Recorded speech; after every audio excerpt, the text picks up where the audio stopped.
Hello, guys. My name is Jesse, and I am an individual with sensory processing disorder, also known as SPD, which is generally considered a condition that only people with autism have. But it's actually more common than people think. What SPD is, it's actually a hypersensitivity to generally non painful stimuli that your body perceives as painful. So it's not in the mind, it's not what is considered psychosomatic.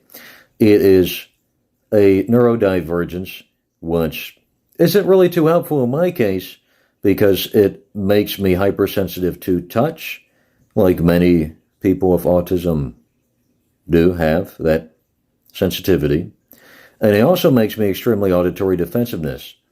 So my body perceives friction sounds and sounds at a certain hertz as extremely painful to my being. And it's very bothersome. And I am by no means, I don't like to use the term neurotypical all the time to describe other people or to make myself feel special.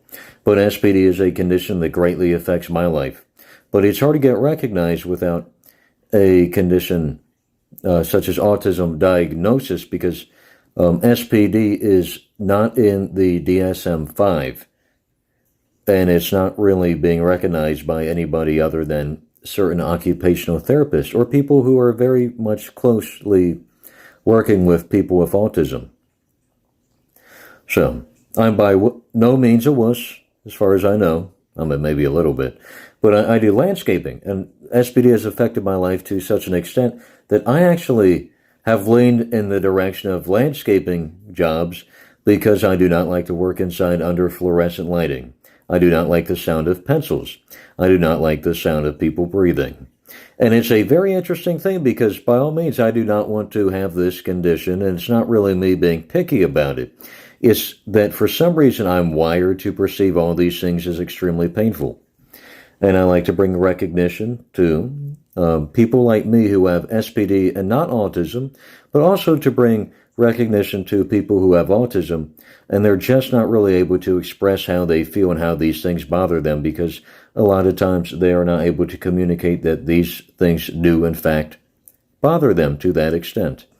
I did have an individualized learning plan, and what I mean by that is they shut me in a room away from everybody else so I could do my work. And now that I'm out and about on my own, I'm 26 years of age, I'm able to interact with the world at my leisure and how I want to.